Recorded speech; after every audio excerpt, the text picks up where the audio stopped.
gentlemen, excellencies, conference organizers, among you are so many friends, I will not mention anybody's name because I will invariably have left someone out. But, I mean, I'm thinking Engineer Hassan Zada and I, we go back to really 2002, and Excellency is sitting here as well. Taj Ayubi was one of the founders of the Afghan-American Chamber of Commerce, as I recall. Now he's kind of outgrown us into the palace. But, ladies and gentlemen, the Afghan-American Chamber of Commerce, of which I serve as president, has an intimate relationship with Afghanistan, the Afghan economy, the Afghan private sector, and the Afghan government. I see here our dear colleagues, President of the Afghan Builders Association, Naeem Yassin, was a board member in the early days of the Afghan-American Chamber of Commerce, and the Afghan-American Chamber of Commerce, when it was there to recreate a modern Chamber of Commerce in Afghanistan, truly the precursor of Kabir Haq Joe and his organization, and the Afghan Chamber of Commerce and Industries. We funded the formation of the Afghan Builders Association, and we go back so far with AACC and its formative stages. It's a pleasure to be with you today and representing the Afghan-American Chamber of Commerce. You know, in an era of transition when so much will change in the relationship between the United States, really the donor nations, but particularly the United States, and Afghanistan, we serve as the voice of the private sector, of the market economy in the United States. Think about it. We go back to 2002, and we have been with the private sector as it has evolved to the tune of a new Kabul city, where you see under the leadership of the Commission and Engineer Hassan Zada, the kind of ideas and actual activities that are emerging in Afghanistan. There's so many good stories to tell. So many stories beyond what we see every day on the front pages of our newspapers and the evening news. You know, the latest IED, the latest charges of corruption. People don't see our Kabul city. And some of the things I'll talk about. And some of the things that Taj Ayubi alluded to. The recognition of people in the government of their own failings and the need for change. This is tremendous progress. Do you think in a million years, without the progress we've made over the last 10, that something like the new Kabul city could actually be not only on the drawing boards, but ready to roll through the private sector with public-private partnership as well? Not in a million years. You know, Engineer Hassan Zada talked about Afghanistan as a hub. What's the difference between a hub and a landlocked country? It's enormous, isn't it? A landlocked country is stuck, isolated, not capable of reaching markets. A hub is the total opposite.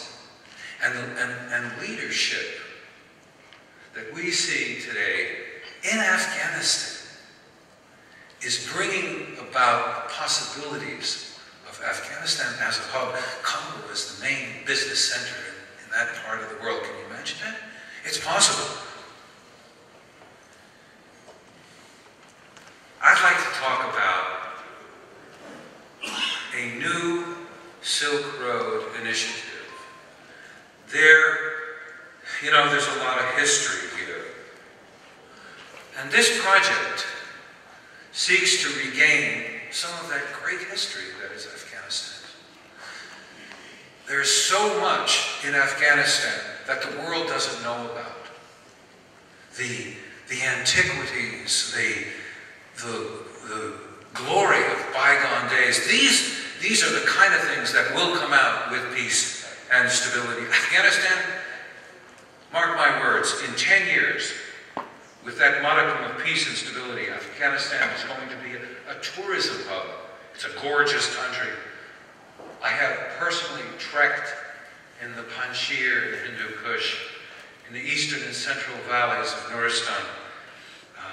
There's so much there for tourism. And the antiquities of the Messainak and the Balkh. It's a phenomenon the world is waiting to discover.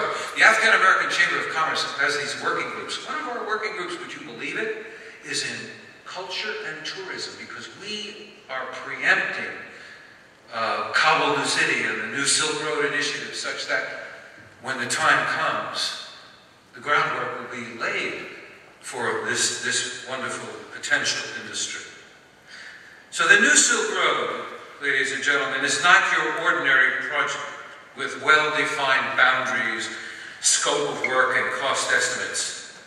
Rather, it's an evolving metaphor for what a successful Afghanistan might look like, assuming that modicum of peace and stability. And wise donor nation, an Afghan government, and private sector collaboration and investment. It provides the Afghan people and the rest of the world with a vision of what Afghanistan could be, a positive vision that incorporates all the good things that are in Afghanistan today and potentially in Afghanistan. It gives a sense of what this nation could be, where it's going. It's a reason for optimism and a fortitude for its defense. The New Silk Road provides Afghanistan and the world with a framework upon which to plan, to build, and invest. Again, Afghanistan need not be the landlocked country. It can be that hub. But it will take leadership, it will take work, it will take investment.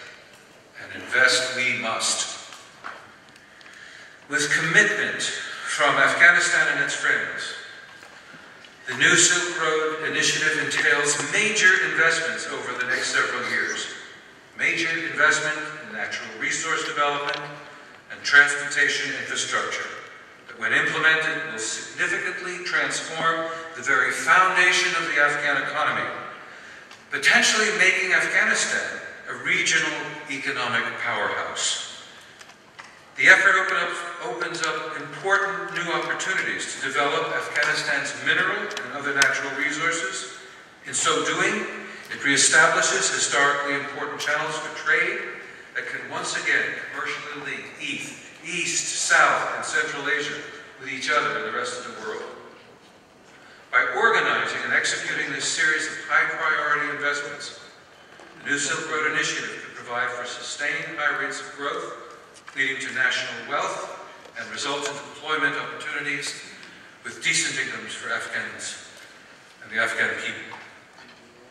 First, there are the roads and the rails. The New Silk Road Initiative means completion of the Ring Road, east-west and north-south road corridors, Salang Highway and tunnel improvements, and border crossing enhancements. It entails building upon the achievement of rail connection from the Uzbek border to Mazar-e-Sharif, to encompass rail links to Turkmenistan, to Tajikistan, to Pakistan, and on to India. How else, ladies and gentlemen, to deliver ores, natural resource material, and other products to their regional markets? How else to connect the Indian subcontinent's robust land transport and production to markets in Central Asia and beyond? How else to engage Pakistan in the promotion of peace, if not by engaging it in profitable business with and in Afghanistan and with India? You know, the Afghan-American Chamber of Commerce has a series of working groups. The one I mentioned was in culture and tourism. But we have a major working group in transport and logistics. And the significant transport and logistic companies are engaged in this. Ford Motor Company, who's on our board of directors, is leading this effort, and we welcome you. Will be at table 10. Suleiman Lutfi, our distinguished young chairman, myself will be at table 10 during the meetings, the round tables this afternoon, and we'd like to get your input. We also have working groups related to ICT, information communications technologies.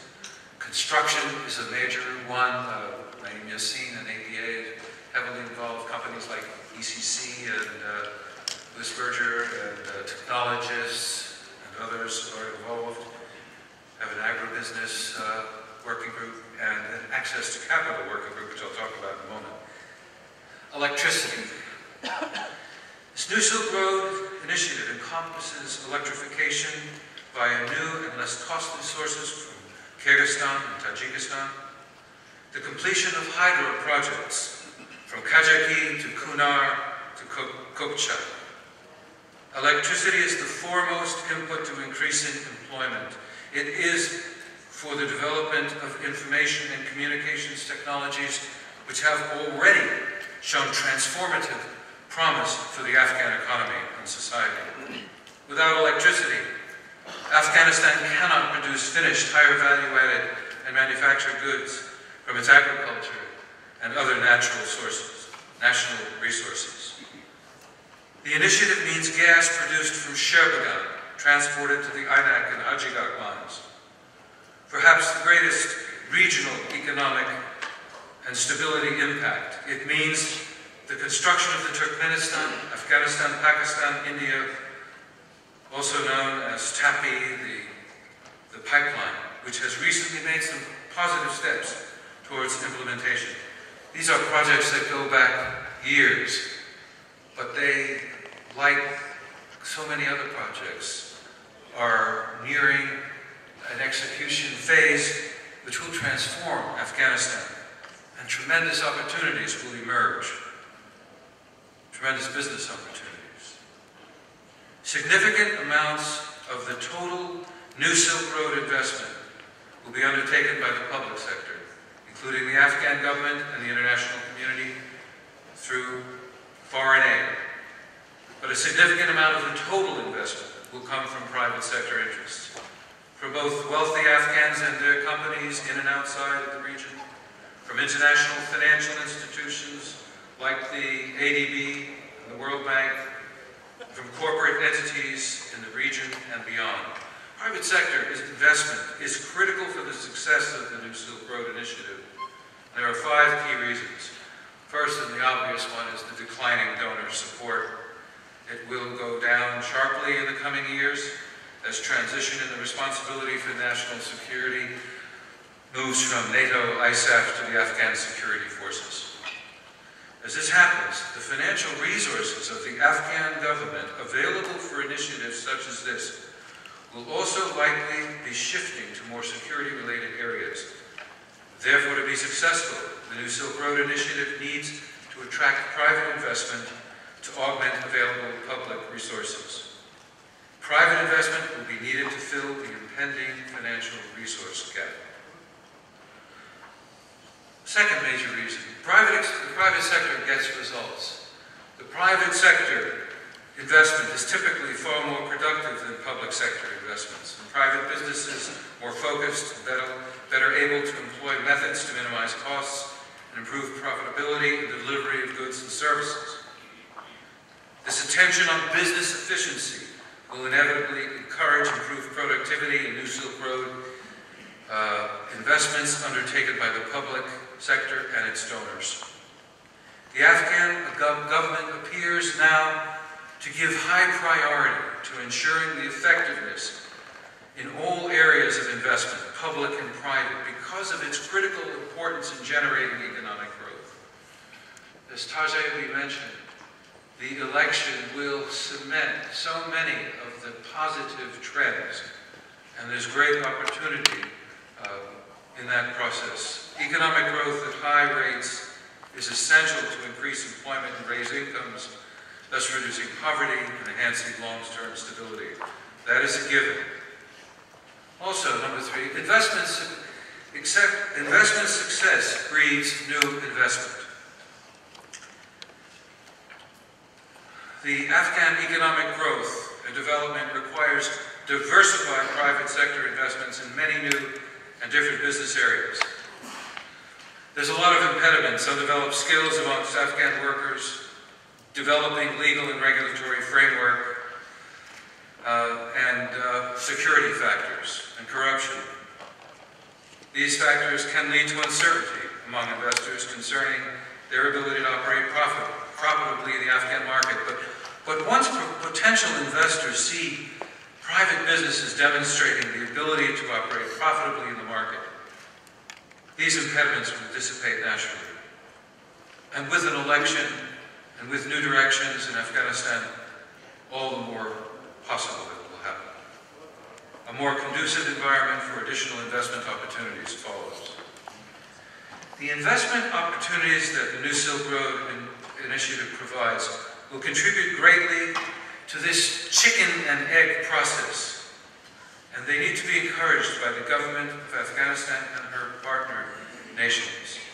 The CENTCOM has been particularly focused on this New Silk Road Initiative, as has the State Department. And that will continue to grow, that focus will continue to grow as transition takes place. By the way, where's the clicker for the slides? Oh, here it is, it's under my papers.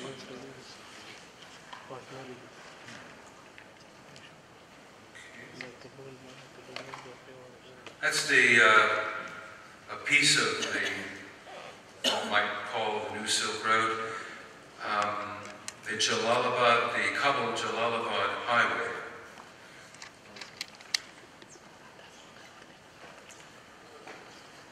No one ever thought, even 5-6 years ago, that there would be rail connections in Afghanistan. But this is the start. The Naibabad to Mazar-e-Sharif rail link. Some equipment and rails. Iron railroad is absolutely critical to the future of the country, given the desire to promote natural resource development. Fourth, the initiative is fundamentally regional and designed to encourage regional trade and investment.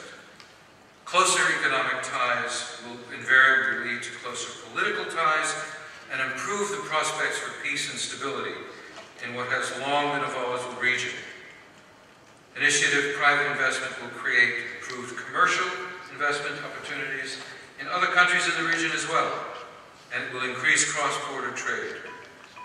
When each of the countries in the region has a significant stake in the political stability and the economic performance of their neighbors, the prospects for peace will be greatly enhanced. You know, Afghanistan resides in a very tough neighborhood. Iran to its west, Pakistan to its east, Russia and its still minions to the north. The greatest incentive for bringing cohesion and interaction rather than intervention is business. And nothing like a business deal to enhance neighborliness. Fifth, public-private partnerships. We've heard a lot about that. The engagement of the private sector in New Silk Road investment opportunities will provide experience and capacity for effective public-private partnerships. There's been so much talk about entering into public-private partnerships, but few practical opportunities for doing so. The Afghan government, along with donor partners, appear committed to exploring innovative partnership arrangements, and the initiative offers an ideal program within which to develop these relationships. But many of us who have done business in Afghanistan and who work continually with the business community understand that for the private sector to engage in infrastructural developments whether it's in Kabul city or in old Kabul city or in various components of the Silk Road Initiative, there's going to be a need for providing a degree of risk capital and other risk reduction mechanisms such as insurance to business ventures, which is going to be a challenge. Now, the idea of a major capital fund for Afghanistan has been rattling around in Washington, D.C., and other capitals of donor nations for some time. But it's getting new attention now that transition is on the horizon. Such a contribution to the capitalization of Silk Road Initiative infrastructure projects is a necessary feature of successful public-private partnerships, especially at the outset. We need to talk about the capital, the access to capital issue when it comes to these infrastructure projects. There's not enough discussion in the donor nations. This is a wonderful topic to bring to Tokyo. AACC currently coordinates an access to capital working group dedicated to the purpose of building a fund of several $100 million, an investment fund that can work with the major companies, particularly on infrastructure development, but also a raft of other projects. We are looking at the Afghan growth finance as a potential model, but expanding well beyond it, and some very key players are involved in this working group. Congress will need to go along with this. The establishment and the government agencies will need to go along with this. We had some great successes in the Enterprise Fund after the fall of the Soviet Union. Afghanistan is prime ready for a major capital infusion to lower the risk premium on investors' capital in some of these key projects. In some, by building the infrastructure and removing the impediments to continental transit and trade across Afghanistan's territory, opportunities are going to open up for some of the most promising ways forward for Afghanistan. By building up critical capacity for new commercial and job opportunities for Afghanistan and its neighbors, the transition can be a success story. It will take solid leadership on the part of the Afghan government and the donor nations as well to configure this scheme for enhanced investment. The economics and politics of the new Silk Road Initiative, done right, will ensure transition from an era of insurgent fuel, violent conflict, and foreign aid dependence to one of stability, regional integration, and greater economic self-sufficiency. We would all be the beneficiaries. The essence of the new Silk Road Initiative is to leverage technical, financial, and political resources of Afghanistan and its coalition partners to bring peace and prosperity to Central and South Asia. That, ladies and gentlemen, is a tall order, but a magnificent goal. Let us not forget that America left Afghanistan badly after the defeat and the departure of the Soviet Union. And so many paid for the ensuing failures with suffering, with blood, and with treasure, and lost time. We cannot let that happen again.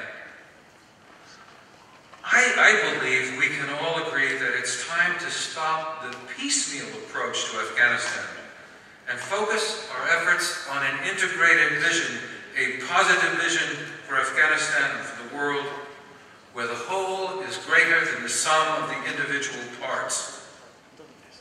That, in a nutshell, is the new Silk Road Initiative. And to make the enormous sacrifices of the last decade worthwhile, we need to carry it out. Now that, ladies and gentlemen, would be a meaningful exit strategy for America and its colleague partners. Thank you very much.